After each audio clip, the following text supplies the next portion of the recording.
Alright, so here's a skinny. If you're a frequenter of my channel, or a frequenter of this series, you know that I usually put this out monthly, but with this one, nope, not the case. So when I was going to review all of the movies that I'd seen in February, I had this big plan. Around halfway through March, I was going to take a trip to New York City for my spring break. And while I was in New York City, I planned on seeing To Kill a Mockingbird on Broadway.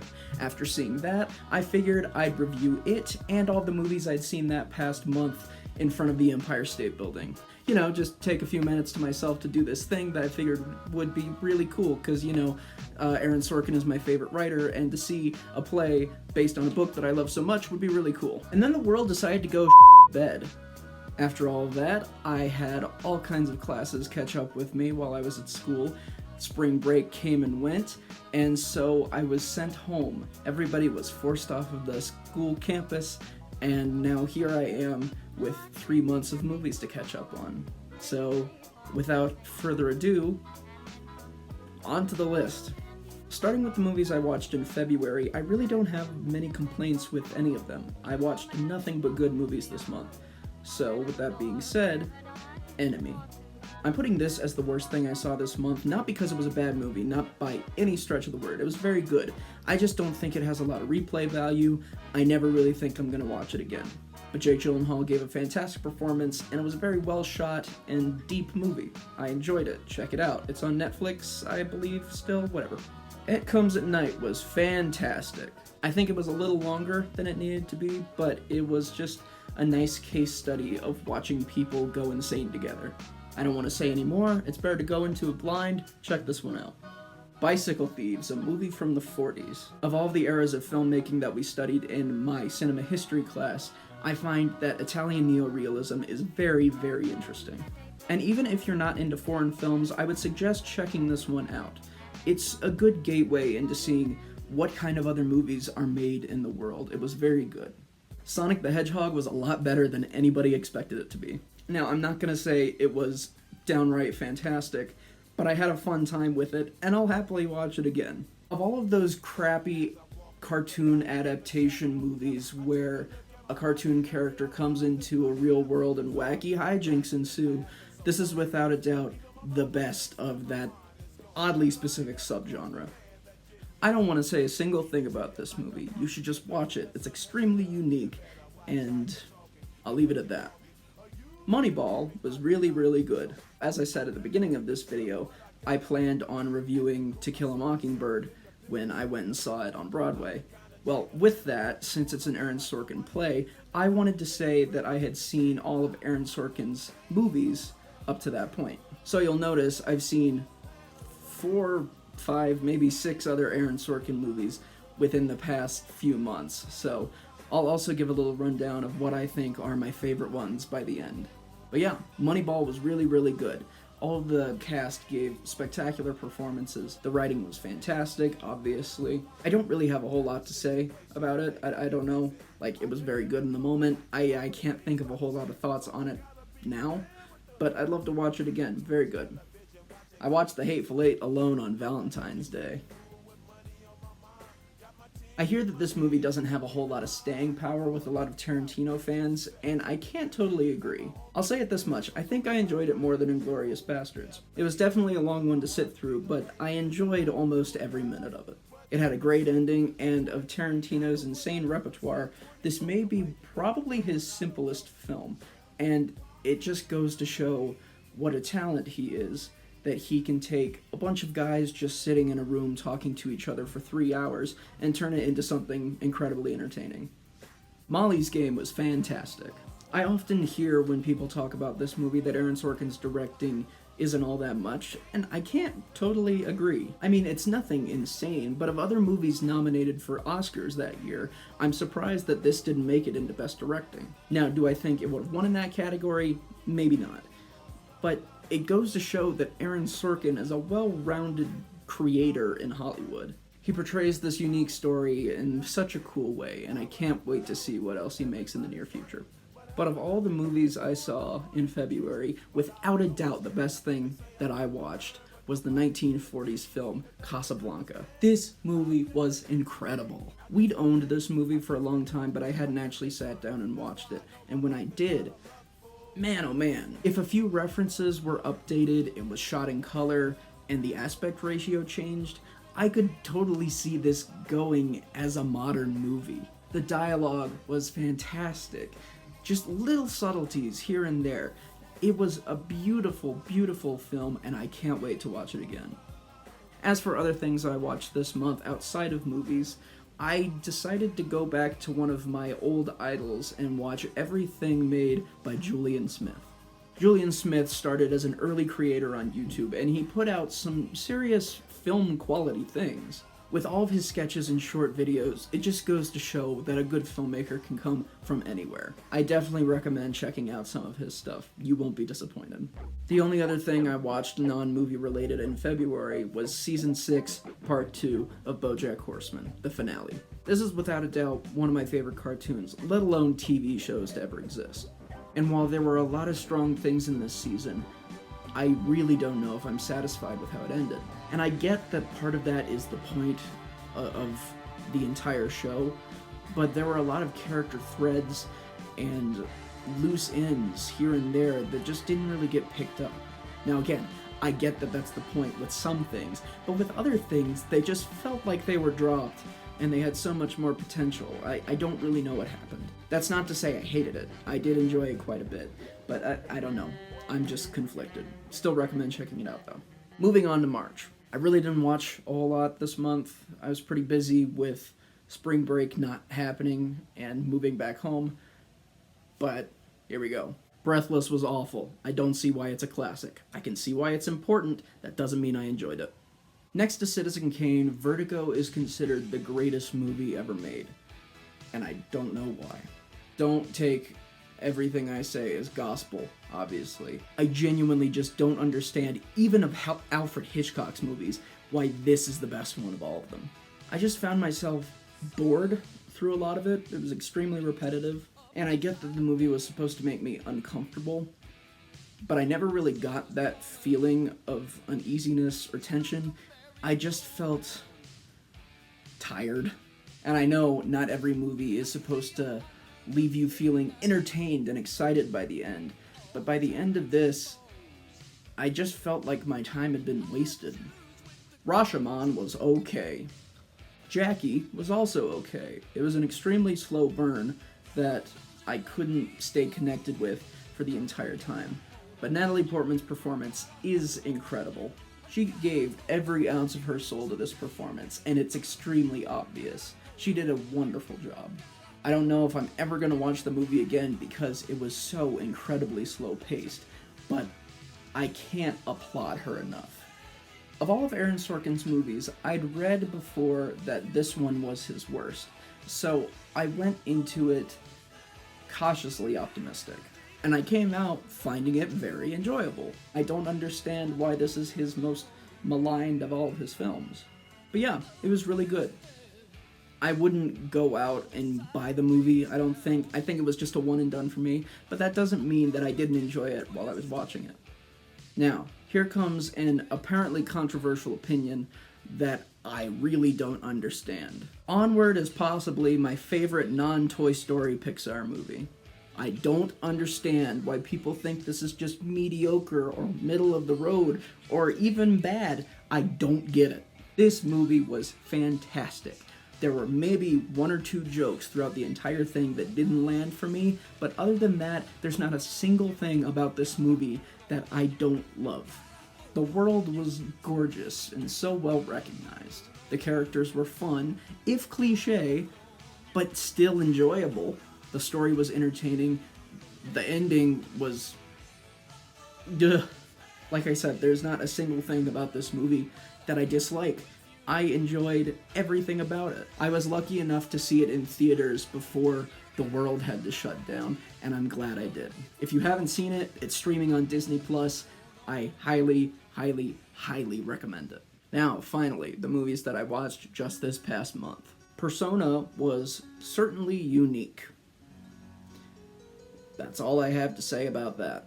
Now, some may argue with me on this, but I think it's a pretty universally accepted fact that My Big Fat Greek Wedding, the first one, is one of the best romantic comedies ever made. Or at least it was at the time. I finally got around to seeing the second one a couple weeks ago, and it was a major disappointment. All of these characters that you've grown to love from the first movie just feel like caricatures in the second one. The story takes you places that I didn't expect it to take me, and that's not exactly a compliment. There's so many unnecessary callbacks, and they're all done in the worst way possible. With a sequel like this, you could expect callbacks to the first one, but the callbacks that they use just don't work. I don't like this movie. It was a waste of my time, and it's unfortunate to say that, because the first one is just so good. When the first Jumanji reboot came out a couple years ago, I went into it having no hope whatsoever. I came out of it delightfully surprised. It was fine. It was a fun little romp. That was enough for me. This second one just proved to be bland and retreading the exact same territory. I just found that most of the characters' motivations didn't make any sense, and it was just pointless. Amelie was beautifully shot, and it had some amazing side characters and fun side stories. I did not enjoy it. Amelie herself as a main character, I just didn't like watching. She wasn't engaging to me. I didn't find her character any fun. That being said, a couple of the side characters are some of my favorite side characters of any movie I've ever seen. I just wish they were in a different, better movie so I could enjoy them even more, because as it is, I never see myself watching this movie again. I can admire its beautiful cinematography, but the story and its main character writing, I just can't get on board with. I can understand that this may not just be my movie, and I can understand why people like it, but unfortunately, it's just not for me. Taxi Driver sure was okay. It was fine. That's really all I can say. Of course, I wasn't around for when it came out, and I've seen so many other movies that retread the same kind of themes and the same kind of set pieces and ideas that this movie portrays. I can appreciate that that's where a lot of these cliches and other things came from, but as a movie by itself, I don't know. I didn't enjoy Jojo Rabbit as much as I thought I would, unfortunately. That's not to say it was bad, but I went in with much higher expectations than what the film ended up delivering. But for what it is, I don't totally see why it was so critically acclaimed. I enjoyed it, but it just felt kind of run-of-the-mill in some aspects. Like, I'm surprised that it won Best Directing. The ending left quite a bit to be desired. It felt like it just kind of ended. But I would still recommend checking it out. I think this is a movie for pretty much anyone. And it has a really interesting take on the Holocaust and issues surrounding that time. So, check it out. And I'm going to cheat a little bit on this one because I had seen this movie a few years back, but I fell asleep and I never really paid attention to it at all, so I kind of went into it with fresh eyes this time. With that being said, I enjoyed it a lot. It was very well directed. All of the actors did a fantastic job, particularly Emma Thompson and Tom Hanks and Paul Giamatti. They all did a really, really good job. The set design was fantastic, it had wonderful production design, and it told a really interesting story. And the way that it told it, everything being from the production side of things, and not actually seeing any, like, on-set footage or anything, I thought was super interesting. Oh, and Bradley Whitford. I can't forget about Bradley Whitford. The moments when it went back in time into P.L. Travers' life as a little girl got extremely repetitive, and the ending of the movie is fictional. It didn't happen. I still enjoyed it. That ending being completely not true is a little annoying, and that takes a few points away from it being a really, really fantastic movie, but it was really good. I'm surprised that Disney would put out a movie like this. It doesn't feel like a Disney movie, and that's a good thing. If you love the original Mary Poppins movie, check this one out. Even if you don't love it, which is where I kind of fall, I'd still say watch it. Watching how this big cultural magnum opus came to be is really interesting. In isolation, I watched the first Austin Powers, and now I have to watch 2 and 3. It was mostly funny. It was good. Once Upon a Time in Hollywood. I didn't like it when I first saw it, but it's grown on me since then. I can't totally explain my feelings on the movie. They're complex and hard for me to say, but yeah, everyone's going to have a different opinion when watching it. So I'm not going to say I recommend it. I'd say if you do watch it, just think about it for a while. Slumdog Millionaire was very good. Danny Boyle's directing did nothing but better the film, and it's got my boy, Dev Patel. Dev, if you're watching out there, which I know you're not, I want to make a movie with you someday. Keep in contact, buddy. I literally have a script where I envision you as one of the main characters, so hit me up, man. Sorry to gush there for a second. I love almost everything this man's been in. Almost everything. Cabin in the Woods was a lot of fun. It was a nice deconstruction of the horror genre, and I totally enjoyed it all the way throughout. Inception. I finally saw Inception. I don't want to say a thing about it. I'm 10 years late to the party, but I loved it. Check it out. It's on Netflix. The Lighthouse. It's grown on me even more since I watched it. I enjoyed it when I saw it, and I didn't really expect to, because I really didn't care for the witch. But Willem Dafoe and Robert Pattinson give performances for the ages. Willem Dafoe in particular gives maybe the best performance in his lifetime, and that's coming from a guy who has incredible performance after incredible performance in almost every movie he's in. It's best just to go into this one absolutely blind. It's on Amazon Prime right now. Hopefully it'll stay there for a little while. Watch it as soon as you get the chance. Oh my gosh.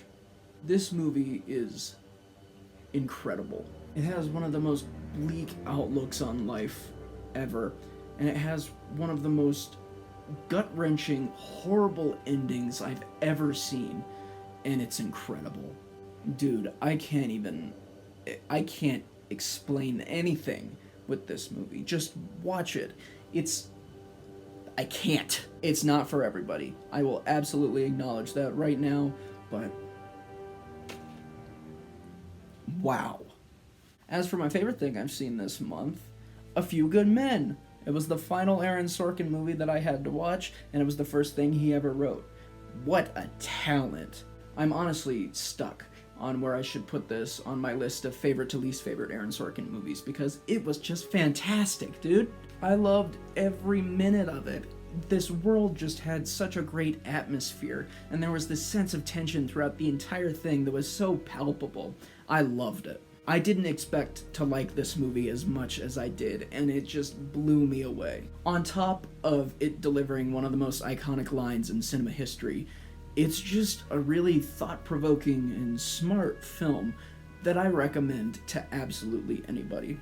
Now, I did watch a couple other things this month, so let's get into those. I watched Leaving Neverland. I don't understand people who defend Michael Jackson, because it's so obvious that everything that happened actually happened. And this is coming from somebody who considers Michael Jackson a very important part of their life. This is coming from somebody who wouldn't like music today if it weren't for Michael Jackson. This is coming from someone who once considered Michael Jackson to be an incredibly influential person in their life, and I still do. It's hard to accept that all these things happened surrounding one of the most influential pop icons in history. Michael Jackson was an incredible talent, and he undeniably changed this world for the better, and he also did all of these horrible, horrendous crimes. It's definitely an interesting documentary. It's not for the faint of heart, but you should watch it. Alright, coming back from that depressing note. In isolation, I noticed that Hulu had all of the original series of Ben 10, so I had to watch that, being one of my favorite TV shows from my childhood. In terms of quality, it's no Avatar: The Last Airbender. That's one of the best shows ever made. But it was still enjoyable. There were dumb moments here and there that you would accept as a little kid and then understand as you grow older, but it was still fun. And now I want to do a little spotlight on something that I wasn't really expecting. One night, I watched Bug's Life. Now, I hadn't seen A Bug's Life since I was maybe 8 years old. It was never one of my favorite Pixar movies, and I didn't really know why. I thought it was just pretty forgettable, nothing super special. But in watching it again, I don't know, man. There's something so unique about this movie that I just can't explain. Its world and its characters, there's just something about it that's so Bug's Life. It has this style all its own, and I can't really explain why. It was a lot better than I remembered, obviously, if I'm talking about it like this, but it was, I don't know, I really enjoyed it. And it was interesting to go back to this movie that I thought wasn't anything special and notice that it's really unique. And now we've made it to the end of the video, and I'm gonna rank all of Aaron Sorkin's movies. Why am I doing it like this? Because I forgot to film it the first time. I'm thriving out here. None of these movies are particularly bad. He's my favorite writer. What can I say? Just some are better than others. But of all of his movies, Charlie Wilson's War is the one I understand the least. I don't get why people like this movie. It's very poorly directed. If it were directed differently, it would be good. I just don't enjoy it as the product that it is. Good performances, though. The American President is fun. That's about it.